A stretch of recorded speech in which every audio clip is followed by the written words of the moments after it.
So, hello and welcome. My name is Beth Upton. I have been a fundraiser now since 2002, which makes me feel horribly old when I think how long ago that is. I've worked across a range of fundraising. I started in corporate, I moved to community and trusts, tried just community. And if any of you have done community, totally salute community fundraisers. That is a hard gig. Moved just into trusts, which felt much happier for me. From there into high value, from there into running a capital appeal in the good old days when there was money. And from there, director of fundraising, and from there to run Money Tree Fundraising, which I have been doing now since 2010. So my passions are capital appeals, major donors, and trust fundraising. Hence, that's what we specialise in at Money Tree Fundraising.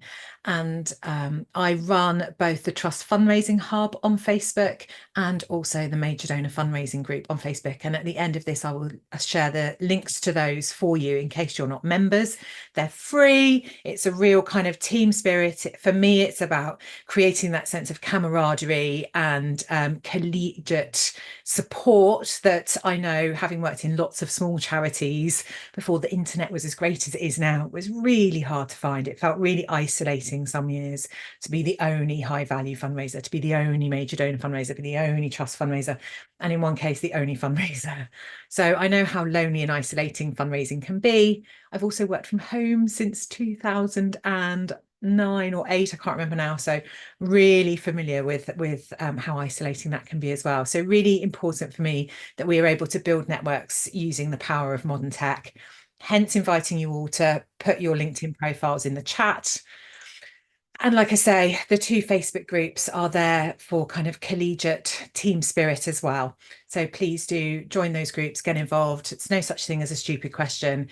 Ask it. Someone else will know the answer. Someone else will have been in your place at some point. And me and my team jump in and try and help as much as we can as well. But today is about major donor fundraising. You're welcome to ask me any questions you might have. You're welcome to throw a question out into the group. So as I said, I don't think some of you had joined. You're welcome to raise your hands. That's what it looks like if you're looking at my screen to ask a question live. That will mean that your face is on the video.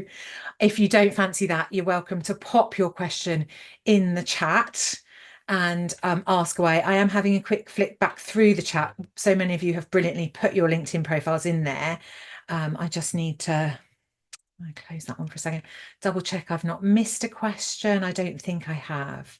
But this is very much your opportunity to pick my brains and pick the collective brains of the group. So go for it. Ask me anything you want to about major donor fundraising. Are you doing it? Are you not doing it yet? You're not sure where to start. You're in a bit of a dither about it. Someone's told you you need to fix your income by Q4 and you're thinking maybe this is the way to go. You want to know how to support your organization in the best possible way. I know that for sure. So ask away. There's no questions coming up yet. Sarah, hello. Feel free to unmute yourself and ask your question. Hi, thanks everyone. Nice to see you all. Suppose my question would be, we've had a fundraising consultant in before who tried to set up a major donor program, and then it's just I've now come in and I'm managing all the fundraising, and I just kind of want to know where to start. My board aren't particularly forthcoming with connections. Yeah. I think whenever I bring it up, everyone's like, I get a bit defensive of their connections. So I'm trying to figure out the best way to get the program rolling, I suppose. Fair enough. So when your consultant came in, did they Mhm. identify anyone? Have you got like an individual giving database or anything, and they could identify any potential donors from amongst your supporters, or is it going to have to be based on networks? Before I arrived, we didn't record individual gifts. So I've now set up a CRM to record everything. So I only have data from gifts that have been given this in the last sort of 9 months. Okay. So I have limited data on individual givers to give. Okay, fair enough. And I mean, you've done the best possible thing by starting now, and that is my big advice to all of you, is if your organization isn't recording individual gifts, and I would go further and say if you don't have an individual giving program, all of the really successful major donor programs are fed from individual giving programs because it's easy to capture a large volume of people in an IG program. And then basically it's a numbers game, and a percentage, 1, 2, 3, 5%, depends on your cause, depends how big your database is, depends how mature your program is, will be major donors who are giving at a regular giving level or an individual giving level. And you can, in time, and I mean years from now, then review that data, find the people with the capacity to give potentially more, and you can then engage them. So when you don't have that, networks are a way to go. I would say that it's unlikely that all of your trustees have joined the board with great networks. That's not necessarily a prerequisite for a trustee. It probably wasn't in their job description. They might be joining because they have cause area expertise, or they might be a finance expert or a legal expert, and they're not necessarily sure why they're now being asked for something else. And that feels quite scary. If there was one who was less scared, or one you felt had better connections, I would focus on working with one person that you can win over, if that's possible, to try and do something. I think the question, can you connect me to anyone you know who might be able to give us a gift, is a really scary question. And I'm not sure that I would answer that well if I was asked that question, because it'd be like, I'm not sure I want to think about the people in my address book as cash cows. I don't want to think about whether they're wealthy or not. They're my friends, that kind of thing. So I just think that can be really tricky. What I would do is see if you can do a bit of research into your trustees and see if there is someone who is a bit better connected. Look at their LinkedIn profiles. Let's hope they have them, and see if you can find someone. And don't ask who you can connect me to, but see if you can say, I see you work at or worked at X. Work is a much easier one. Can you help me find a way into that company? Can you help me connect to the CSR manager, the PR manager? Can you would there be a way to do that? And find a small win that is an easier ask, and that will help build their confidence that you're not asking them something undue. It's a really hard way to do it. This is a really tough way to do major donor fundraising, and I feel for you. But if you can do that, and you can literally inch pebble your way along, get one person to connect you to one person, either they will then introduce you to more because they had a positive experience that felt tangible and it reduced their fear, or even get them to say to the other trustees, hey, I was able to connect them to my CSR manager at my workplace. Would you guys consider doing the same? And it's an easier ask in the short term. The other thing you could do, I don't know what your cause is, Sarah. Are you local? Are you a local based charity, or National? you're a national charity? Rats. I was going to say local charities have a bit of an advantage, and I will share the answer for local because there's bound to be people here who are in that situation. Like when you're locally based, you've got kind of your local great and good set. If you buy, I live in Kent, so for me it's Kent Life, you buy Surrey Life, I don't know, Hertfordshire Life, whatever the magazine is. There's all these photos at the back of these swanky events. And if you buy 2 or 3 copies, there's the same faces every time. There's this kind of set of people. Quite a lot of them will be deputy lieutenants. They might be connected to other kind of enterprise forums, that kind of stuff run by your county council. They will definitely be connected to your community foundation. And even if you don't know them, just over time, having their names in the back of your head so that you can try and work your networks around to, can you connect me to Joe Blogs? I see that he's well connected in the sector. So things like that. So for a national charity, you could undertake some cold research.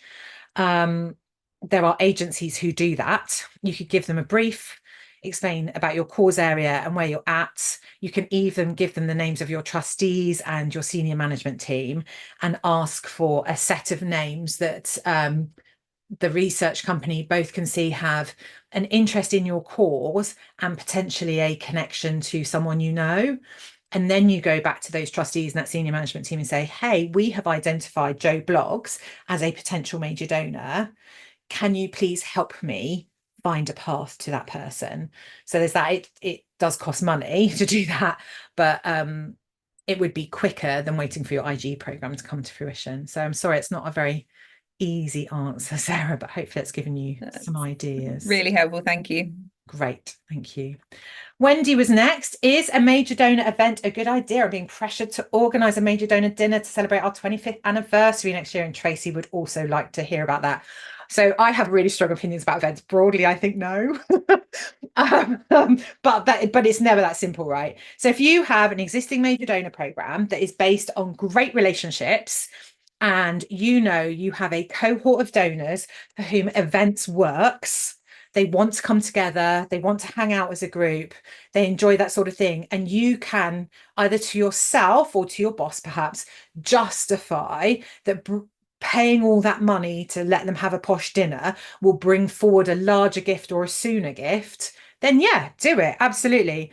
But so your question, Wendy, you're going to trigger two things in me. Firstly, who cares if you're 25 years old? I mean, that is such an internal anniversary. And I think as a staff group and trustees and all your inside people, it's really useful to celebrate that you've successfully existed for 25 years. Because let's be honest, on the inside, we all know that is a milestone. But from your beneficiaries' point of view, depending on what you do, who cares? Like 25 years of plodding along doing the same thing, 25 years of not yet curing cancer. Like,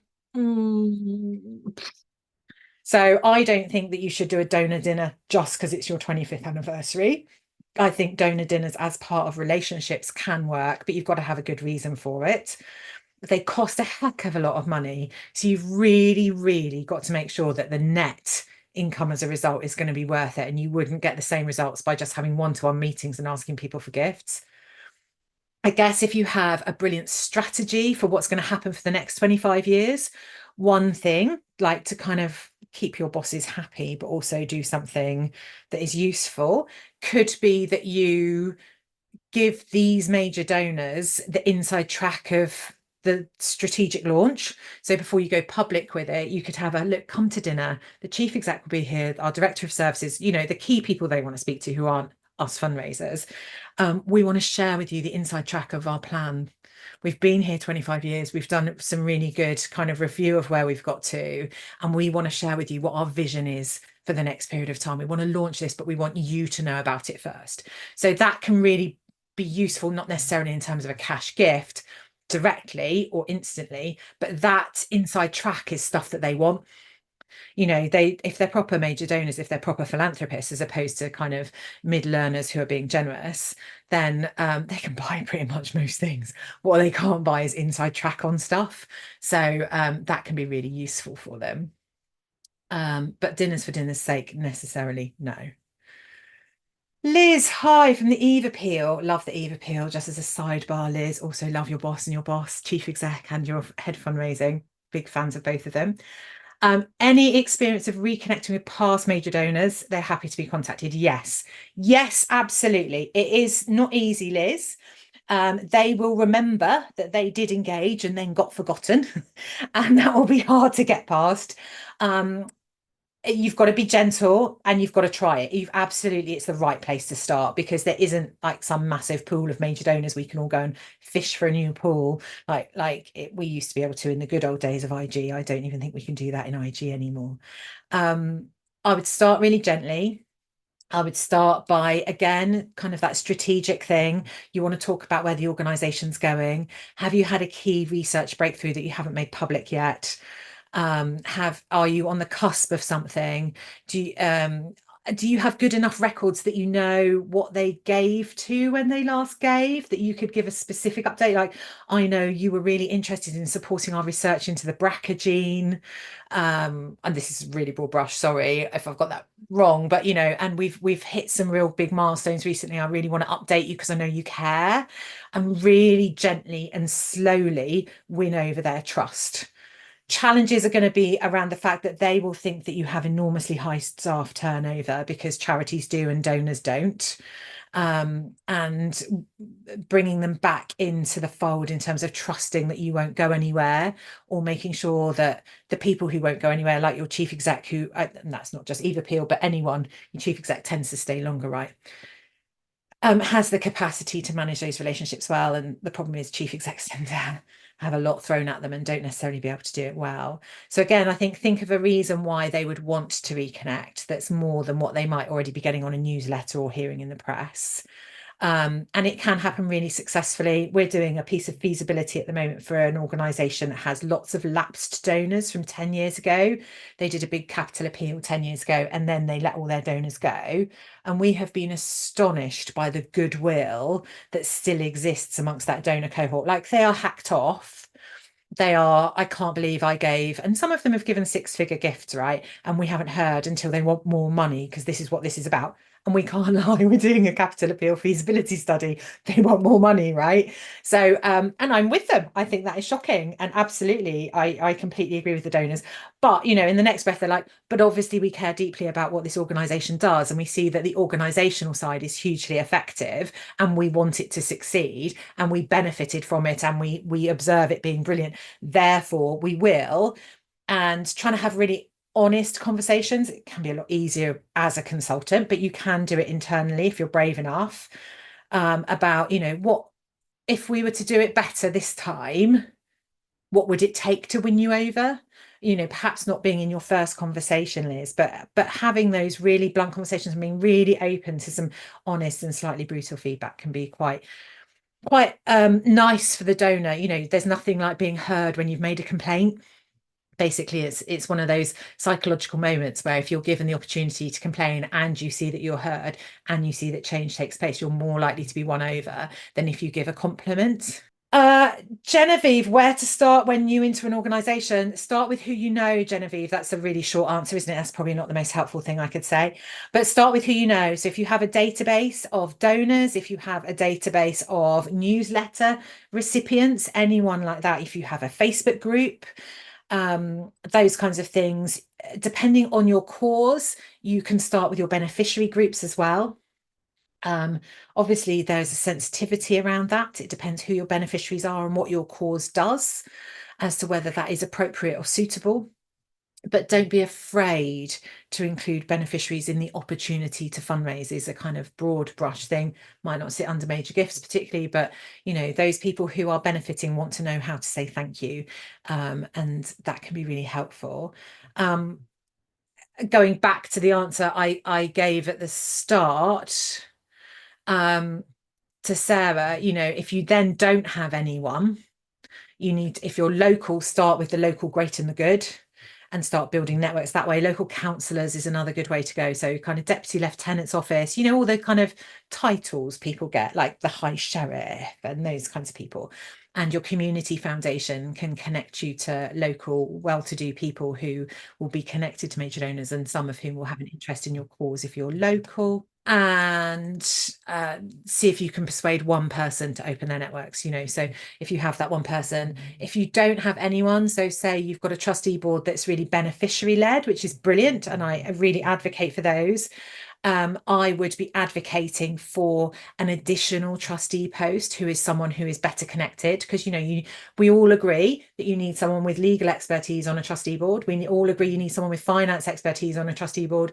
I think we're broadly in agreement that people with cause area experience, lived experience, beneficiary experience are really vital voices on a trustee board, but also connections, because we have to be open and honest about the fact that we need money to run. So if you can't do that straight away, then I would advocate for increasing the trustee roles, or the next time you're recruiting, having kind of connections and a willingness to fundraise in there. Bex, possibly super basic questions. Who cares if they're super basic, Bex? Everyone starts somewhere. Is there a consensus on what a major donor threshold annual amount is, and what do major donors know they referred to? Is there a status? Okay, so several questions there. So I don't think being called a major donor works for donors. I think that it's about an attitude. I would say that major donor should be an internal piece of language. I would call those people to their face our closest supporters, our most generous supporters, our most important supporters, because that's what they are. They give big gifts and they want to feel that they are valued and that they are making a difference. And so we name them as such. I would never say, well, you are one of our major donors, because that's weird. And then in terms of a gift level, I don't believe there should be a consensus based on a finite sum of money. This is, again, one of my favourite topics. So thank you for asking it. So Major donor fundraising done well is about one-to-one in-depth relationships with individuals, right? And that takes an amount of time to do well. As a rough rule of thumb, in an established large organization, let's use a university as an example, or a big charity, a major donor officer, and by officer, I mean someone who knows what they're doing but doesn't have line management experience, working full time with no other calls on their time. So no line management, no, you know what these big charities get like, no internal working groups, they're not also on the rebrand working group or whatever. They're able to focus 100% on their job, which is having brilliant relationships with major donors full time, 5 days a week. That person would have a portfolio of 80 to 100 names that they would be managing at any one time. A percentage of those would be new names this year that are at the beginning of cultivation. A percentage of those would be people they've been working with for a year or two who are getting closer to the ask, and a percentage of those that will be stewarded who have already asked and are back on for another ask in a few years' time. So it's a range of portfolio. They might split that portfolio. So some people have the smaller gift level, some people have the medium, some people have the big. They might split that portfolio geographically. So you have small, medium, big within it. That doesn't matter. But if you think 80 to 100, so then let's take a more average charity situation where you probably are line managing someone. You definitely are doing other than major donor fundraising, and you might be doing 5 types of fundraising anyway. You need to have a really honest talk with yourself about what is the realistic amount of time you can give to major donor relationship fundraising. That might be 1 day a week. Take your 80, divide it by 5. What have you got? You've got 16 donors. You and your major donor program, if all of you, whoever is working on this, can afford 1 day a week consistently, your major donor program is cut off at your top 16 donors. Right now, that might mean people who are giving you £500 and above because you're early on and you haven't got the program up and running. It might also mean the 16 people who've given you £10,000 and above, and you recognize that then you've got people from 9,999 and below who aren't being looked after, and that is your business case for more support, right? But if you do it badly, they will be hacked off and they will have very long memories and they will not come back to you for years. And you'll be, I'm not saying that Eve Appeal did it badly, but going back to Liz's question from the Eve Appeal, reconnecting with past donors is harder and takes longer than starting well and continuing well. So if you do 16 people well, if you relationship manage 16 people well, you will have a better time. You will enjoy your job more. They will be happy. They will give more. They will open their address books and get their friends to give. They will host events for you. They will turn up at your events and do other types of fundraising as well. But I don't think you should have a major donor cutoff that says everything over £5,000 counts. I think you should have a major donor cutoff that says I can afford to give X amount of time, therefore I can only afford to manage Y number of donors. And you work out what that is from your own giving. That's what I think. And I think, obviously, if that is cutting off at £50 donors, then you've got to have a think about whether you have a major donor program and what your 1 day a week is spent on is building a portfolio of people with a capacity to give more before you then cut it off. But you still have to start with how much time you can afford, Bex. Liam is saying that the question I've just answered has come up for him today, redesigning his website, doesn't know what the name the major donor page. Why would you have a major donor page? So if you wanted to give to a charity, would you want to label yourself as a type of donor, or would you just want to find out about that charity? The keyword may be philanthropy, but I'd like to know how people would identify themselves. People identify themselves as donors, and if they are coming to you cold, which is extraordinarily rare, Liam, they're more likely to be coming to your website to do due diligence. They want to know how effective your services are. Your website is better off shouting about the impact you make and the size of the need your organization has. We need to reach 500,000 people. Right now, we are reaching 100,000 and we're doing it really brilliantly. Here's the stats and the case studies to prove that our theory of change makes a difference, but here's the massive gap that we need more fundraising to reach. And you can have fundraising asks that are around support us, but coming cold, no one's going to write you a check based on looking at you on a website. They're not going to write you a major donor check. They may sign up to a regular giving program. They're very likely to sign up to a one-off gift. So having those IG program prompts on your website, absolutely. Donate here, make a difference there, help us reach the 4 in 5 we can't reach because we can only reach 1 in 5, whatever those calls to action are, but it is based on your service. It is based on your need, your integrity, and your track record of change. That is what your website should be, not around saying, hi, are you a major donor or a trust? Please visit us on our major donor and trust page. Now, that being said, you may want some recognition pages or a recognition page on your website. Do not automatically think that people want to be recognised publicly. Always ask each individual trust, corporate and major donor whether that's true. There are VAT implications for including logos, so just be careful on the corporate front. But people don't automatically want to put their heads above the parapet because they know that one of the things we do is we go to our competitors' websites and see who's funding them. So, you know, it's a really common trust thing, isn't it? If we're researching trusts, is to see you know, so we're a hospice based in Kent. Who are the trusts who are funding the hospice down the road? We're not necessarily competitors, but it'd be good to like shortcut our trust research by finding out who they're shouting about getting funds from. And the same for major donors and that kind of thing. So just think it through from their point of view. David. If you're a local charity and have the budget for it, I highly recommend joining your local Chamber of Commerce. Brilliant advice. Thank you, David. You'll pick up tons of good business contacts from their networking events, and the Chamber will promote you to their members. And remember that in an average location, I think London is the exception, those businesses are run by owners and they are the local wealthy people. So if you think your local architect firm, the architects who are the partners in the firm will be your local major donors, you know. And if you get in with local businesses, I was really lucky, this happened to me at Capital Appeal, was a local firm, was a really big insurer. And just coincidentally, as we were about to ask this person for a gift as the owner of this massive insurance firm, they sold for millions and he was sat on a massive pile.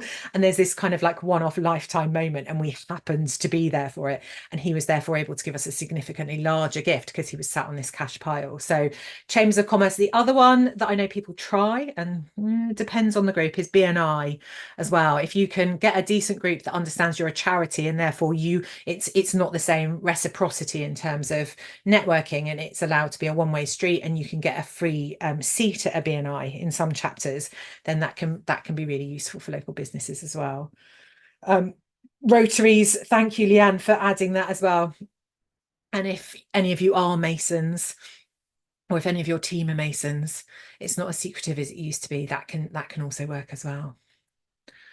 Someone's colleague is in the waiting room. I really hope I let that person in because I can't see anyone in the waiting room. Claire.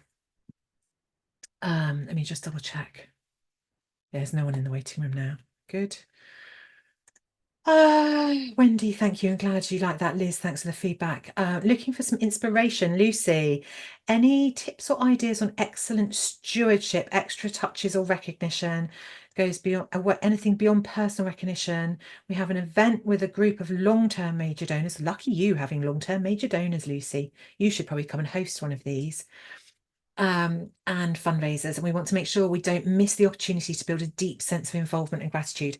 So I think the best stewardship things are deeply personal and cause related. So I did a stint at Battersea Dogs and Cats Home a few years ago, and they did have a major donor event program. It worked really well for their demographic. And they used to send the invites to the dogs, not to the people. Because one of the key things we all learned at Battersea in High Value is the first thing you do is find out what pets they have and what their names are. So the dogs would be invited to the dinners, and please bring your owner. Please RSVP, including which of your humans you're bringing with you. On one occasion, we got the invites carved out of hide, so they were edible for the dogs. God, it was a pain in the neck. But we got the invites carved out of hide so that they could be read and then the dogs could eat them. Don't recommend that because then the people forget where they're going and what time it is, or do it and do a second one that's on paper for the humans. We learned quite a lot from that one. And that kind of thing. So really congruent with the cause, really congruent with animal loving people. Um, the other thing is if they're long-term donors, one of the things I've always loved to do, not necessarily lots of them at the same time, but on a big anniversary, so their giving anniversaries, do you know you've given for 10 years, or do you know your giving has just reached £100,000, is do a little photo book of all the things they have affected changing over that time. So what have their gifts gone towards? And you're bound to have photos of all that stuff over time, right? And you can use those online places to create a little photo book and send it to them and say, we recognize that you are hugely important to us. And here's a little photo book of all the memories you've helped us create over the last 10 years, over the last £100,000. And we can't wait to keep working with you to see what change happens next. So those kinds of things rather than something standard. Um, I mean, there are people for whom name on a plaque works, like obviously it's really common in capital appeals to name buildings and things like that. But if you're in your conversations with those people and you find that for some of them having a bit of an anniversary recognition plaque somewhere could work really well. I had a donor, it was a capital appeal, but I had a donor who I thought he'd given very generously to his wealth from our wealth screening. And he was deeply involved in the appeal. And I was sat in a meeting room one day working out the levels for the three different plaques that were going to go in the foyer. And I knew the ones that had to go on the top, or I knew the ones that had to go on the bottom. And then there was kind of this middle group, and I was trying to work out where the cutoff would be. And where I had cut it off, he sat in the middle one. And he came in, I said, "Oh, hello." And he asked me whatever question he asked me. I can't remember. I might not have even let him get a question. I said, "Oh, I'd really like your advice." And I genuinely turned to him almost in a colleague way and said, "I'd really like your advice. Like these people are definitely here. These people are definitely here. And you've got these people in the middle. I don't know you're there. And this isn't about where you want to sit. I just where do you think we should draw the line?" And he said we should draw the line so that his current gift and most of the people currently in the middle board, which was far too full and basically would have looked rubbish, sat there. But that we should then ask for second gifts from everyone, including him. He said, "You should also ask me, Beth, in order to upgrade them to the next plaque." And for him, he felt that, and the top plaque, you got a small number of words to explain your gift. So it wasn't just your name. You could say, "Thanks to the generosity of such and such company," or in loving memory of so and so. That was the deal. So for him, that was a huge thing. And he even told me what he would say and what he would write. And it turns out he'd got a child who died so long ago. The child had died. I mean, this man was in his 70s or 80s. This child had died so long ago, they hadn't even featured on the research. So we didn't even know they existed. And he wanted to remember her because his adult children had been involved in the appeal, and he wanted a way to remember her. And for him, that would really work. And so you can never be sure really what's going to work until you kind of chat to people, Lucy. But and don't I think the other thing about stewardship and stuff, don't feel obligated. Some people just want you to say thank you. Some people just want to be connected to the service. Some people really want something splashy and some people don't. So hopefully that helps, Lucy. Jude, can I say more about how I differentiate and group between different major donors, serious philanthropists and mid-level new givers? Okay, so I guess, Jude, what I mean by that is actual wealth versus generosity. So you have people in the world. At the moment, it's mainly baby boomers because they're the ones with the disposable income, middle class baby boomers who've done well for themselves, who have a capacity to give what we would call major gifts. So say 5, 10, 15, 20,000 pounds. They can probably afford to give that once or twice. They can't afford to give that on a regular basis. They're not millionaires, they're not squillionaires. If you did wealth screening, they wouldn't come up very high on it, but they are generous. Those are the people who will also be leaving you legacies in their wills if you treat them well as well. So they're hugely valuable donors. And then you have actual high net worth individuals, and there are definitions for that. And I'm really sorry, my mind has gone blank as to what the definition is for high net worth individual and ultra high net worth individual, but you can Google it and find out what the numbers are.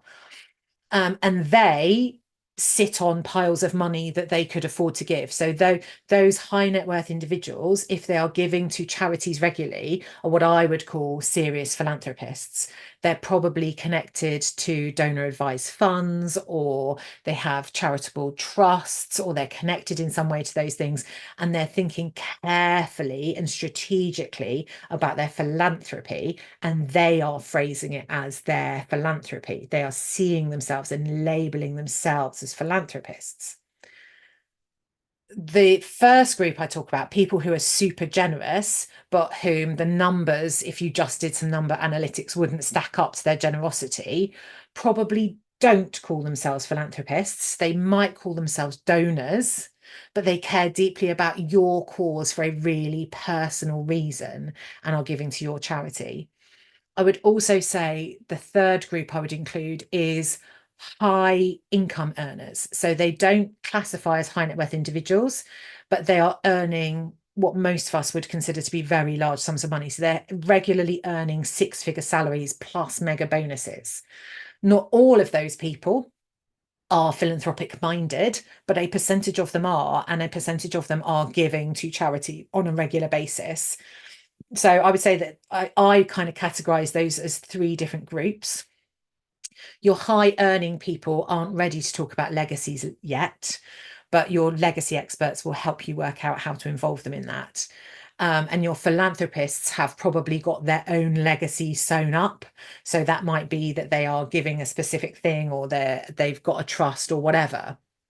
So I hope that helps a bit, Jude. I don't think we necessarily always know about people because we don't necessarily do the research, and we shouldn't necessarily do the research.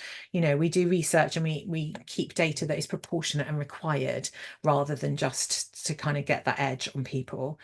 So I hope that helps. Jen from Red Hen, not a question, but where I am. Okay, thanks, Jen. First time we did anything with major donors was last December. We have built up relationships with one of our universities, and the master of that university is our patron. So we're able to hold a dinner, etc. We're there, which is special and free. That sounds brilliant. We also asked them to donate a certain amount for the dinner, which is fine. And she's also doing a smaller event for free at nearby hotel, just as a thank you, and to talk about their impact with their regular donors. All of this sounds great, Jen. Don't really have a strategy to formalize what we do. So to formalize what we do would be helpful. We're so small, it's just me for all of fundraising, grants, corporates, and stewardships. Okay, so I'm going to be really honest and say, don't spend loads of time writing strategies. Don't, especially if it's just you, especially if you're doing more than one type of fundraising. I advocate this approach for trusts as well. I think your time is better off cracking on and doing it while it's just you, and you're clearly having an impact, Jen.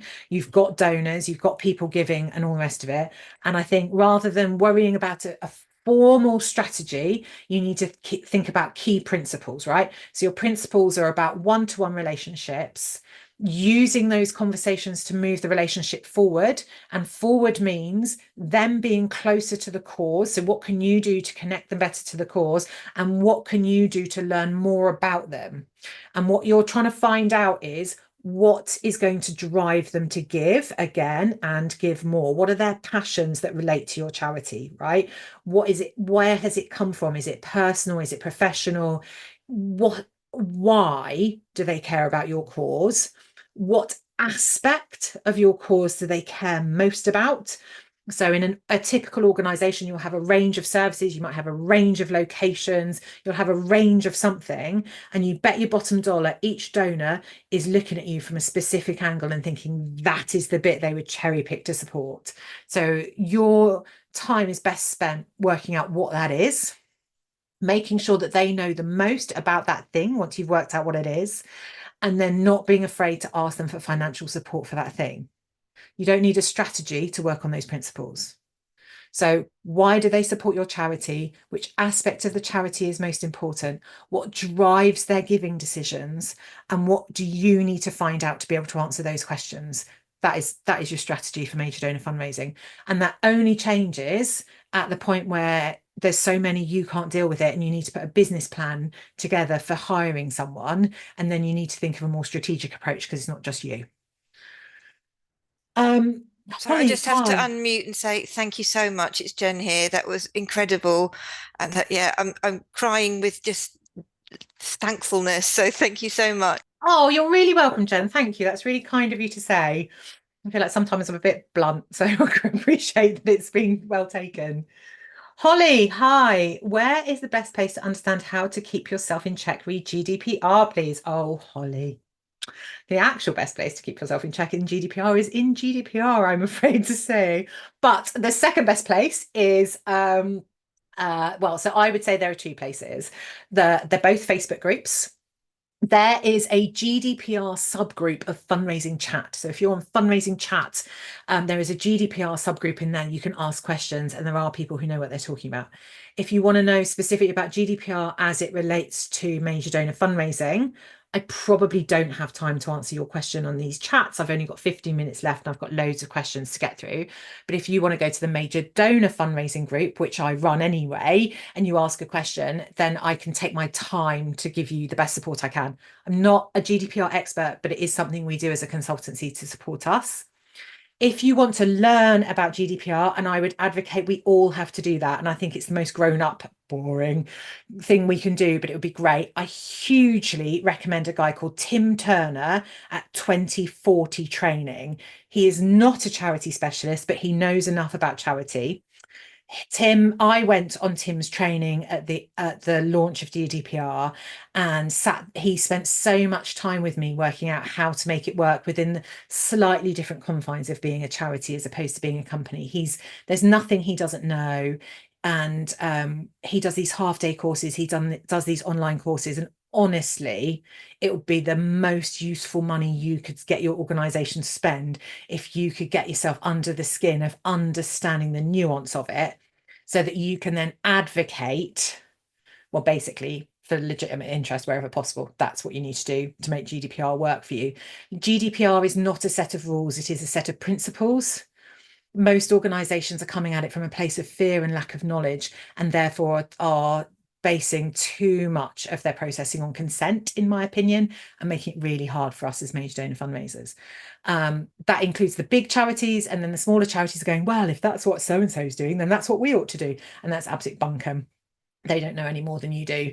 And they're more scared than you are because they've got public profiles and they're the ones who get fined by the ICO. So they're coming at it more from a place of fear than you guys would be. But yeah, Holly, I can't answer specific questions. Say, oh no, you haven't asked me one, but I'm just putting that out there now. But definitely those two groups are the right place to look. Techie question: can you claim major gift aid or major gifts? Yes. Is there a maximum gift size you can claim on? No. So gift aid is based on how much tax that person has paid, not on the size of their gift. If they have paid enough tax that you can afford to claim back 25% on a £1 million gift, do it. They have to sign in their gift aid declaration that they have paid enough tax. What I would go further, Rochelle, to say is, as a major donor fundraiser, you need to have a vague working knowledge of gift aid. So you need to understand that if someone is a high rate taxpayer, you are claiming the base rate back. They are claiming the difference between the base rate and high rate back in their tax return. So if they write you a check out for £100,000, you know, and you can gift aid it, you know that that is going to be valuable to you to the tune of £125,000, right? But do you know that it's only going to cost them, oh, I'm going to get this wrong now. I'm going to blame baby brain for this. Is it 80,000, 75,000? Anyway, you can do the maths. I'm so sorry. I just said we should all know it. I've just proved that I don't. But you need to know roughly that the £100,000 check they write you doesn't cost them 100,000, it costs them less because they can claim the difference back. And if their highest rate at 50% tax, that's even more of a tax break for them. You must never give tax advice, you must be really clear that you aren't giving tax advice. You must always say, if they're not sure, that they need to seek their own independent tax advice, because you can't advise them based on their personal circumstances. But that as an illustration, should you wish to give us £10,000, we will receive this thanks to your gift aid, and it will only eventually cost you that. I would never use their actual gift numbers. I would always use a nice round number. And if, like me, your brain doesn't always compute just like that, have it written in a little card in your wallet and gen up on it just before you go in. So that's my advice on gift aid. Jeremy, hi. Another organisation let capital donors slip and need to re-engage. That answer was really helpful. Dudes, we've all done it, right? We're all really busy. Don't beat yourselves up, and don't beat up your predecessors for doing it. Is it better to go in mea culpa and tell them what we've been doing with their donations in the meantime as a gentleman? Yeah, I would say, I recognise that we haven't treated you brilliantly over the last amount of time, but we have been using your gift wisely, or we have been using the building that you funded really wisely. Can I please tell you about it, and just get really gently into that re-engagement, Jeremy? That's exactly what I would do. Thanks for the feedback, guys. Cherish has a members club where major donors give monthly, and have some places such as events. Okay. Would I have a page on the website for the members club? Probably not. I really don't think that people will join you cold in a members club like that. I think people will I think you should maybe have a flyer about it, or a landing page that you send people when they are engaged, so they can learn about it, but I wouldn't necessarily have it available cold to the public, if that makes sense. So if you're really pleased with your donor giving club, build a page, but don't link it publicly to your website. So when someone says, what are some of the ways I could support you, or you're having that conversation, you say, well, if you're interested, you can join our club, and they say, send me more, you can send them the link to the landing page, and make sure there's a call to action on that landing page that they can click for a conversation, so that it gets flagged to you that that's something they want to do, or even an automatic sign up if it's as simple as that. But I wouldn't have it publicly available necessarily. I do recognise that, there's still leaflet bound people as well in our major donor cohort. So having an offline version as well is probably helpful for people. Anna has learned a bitter lesson: the difference between partners and funders. Partners who give in kind are just as important as funders who give hard cash. Yes. If you're the kind of organisation that can benefit from in-kind giving, absolutely, neglect those people at your peril, because it's really costly when they withdraw their in-kind support. Horse Course, who are BNI? Thanks, guys, for answering that. So Business Networking International, it's like a business networking group. So Jen's feedback is that BNI has been a struggle for her. It definitely depends on the chapter. So my partner is an estate agent and has been a member of BNI for the last 6 years. He's actually just quit. Not a reflection. And I persuaded him and his chapter to give away a free seat to a local charity, and they chose West Kent Mind. And so that person didn't pay subs, which is an important thing, and that person wasn't made to give referrals. So it's quite, I think it's quite culty, BNI. I'm not a massive fan. You have to pay to be a member, you have to turn up every week, and you have to give referrals to other people. So I guess it works. And I persuaded his chapter that charities were different, and a fundraiser at a Mind or any other charity wouldn't be able to make referrals. They're not going to be able to refer to the plumber and the decorator and the estate agent. That's not how it's going to work. And it would fail at the first hurdle, but that they saw that giving away that seat was their charitable gift. And that worked really well, because once that person is a member of that chapter, they then have access to the entire BNI network across West Kent. And one of the other things you can do, which helps spread your reach once you're a member, is you can be what they call a sub. So when my partner goes on holiday with us, he is obligated to get someone to sit in his seat, so there are no empty chairs around the table. And so this West Kent Mind person, they were a corporate fundraiser. This was big in their strategy, so it worked for them. Not only went to their chapter meetings once a week, but once a month also volunteered to sub at another meeting, is then there sharing who they are, why people should give to them, and the benefits locally to businesses, and did hugely well. That person left. The next person who came into that post didn't want BNI as part of their strategy, and so they gave the seat to someone else. So it works for some and not for others. Thanks for the feedback, guys. V. Phillips, struggling with major donors who create a trust for tax efficiency purposes, but will only spend the interest. So very wealthy, not so generous in their giving. Is there a different approach we can take to increase their giving? So those people aren't being ungenerous in their mind. It's the one thing I would say. So just be cautious about attaching too much of your judgment to their choices. There is a lot of financial advice around locking away wealth in a charitable trust as a really tax effective way of giving, and then giving in perpetuity. So going back to that story I said about the person who sold their company and had millions left over, very shortly after that, most of that was locked up in a charitable trust. They won't ever be giving from their income again, but they have made this super tax effective, super sensible decision for them based on their own tax liabilities. And they have then gift aided that entire sum. So what they're now benefiting from is the sum plus gift aid, and they haven't paid income tax on that. So for them, it is sensible, and it is advice that keeps being given. I can see the frustration. The reason they're giving away interest only is that they think it's about in perpetuity legacy. And you can see that with a lot of the big charitable trusts. They've been around 100 years, they're giving away interest only, blah, blah, blah. I don't think it is possible to, I think it would be hard, you'd be hard pushed to influence someone to change their strategy away from that, given that they will have had paid for professional advice that is the right way to go. What I do know is that the Association of Charitable Foundations, which hopefully all these people are then joining, is in conversation with foundations about not doing this anymore. And if you go and speak to your trust fundraising colleagues, they will tell you it's a pain in the arse that trusts aren't doing this anymore, because what they're the opposite is spending out. So, you look at all the trusts that have closed and are spending out over the last couple of years has really dented trust income over the medium term, because a few charities are getting large lump sums, but that reliable 50 grand you used to get from so-and-so every year isn't going to be there, and there isn't anyone replacing it. So I think from if you take a step back and look at the sector as a whole, it isn't that straightforward.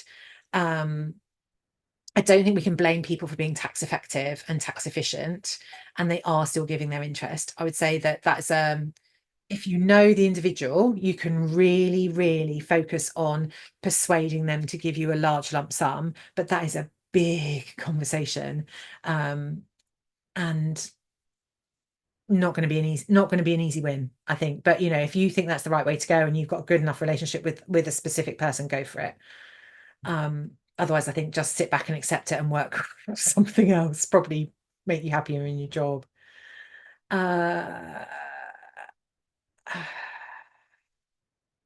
Wendy's contact, Wendy about GDPR, completely get that. Tim, 2040 training. Thanks, Leanne, for doing the 2040 training thing. That's really good.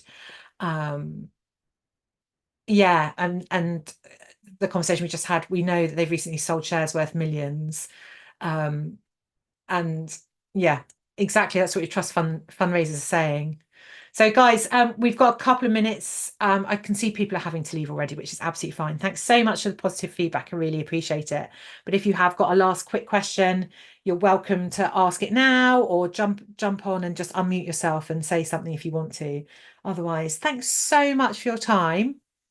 Oh, biggest major donor myths. Oh, I've just done a series about that, Leanne. So my top one, that the Sunday Times Rich List is the best possible prospecting tool. That's my big myth. And the events make a whole major donor program would be my second one. And that if you start major donor fundraising now, you can probably plug your year-end gap. I would say that those are my top 3 myths, Leanne.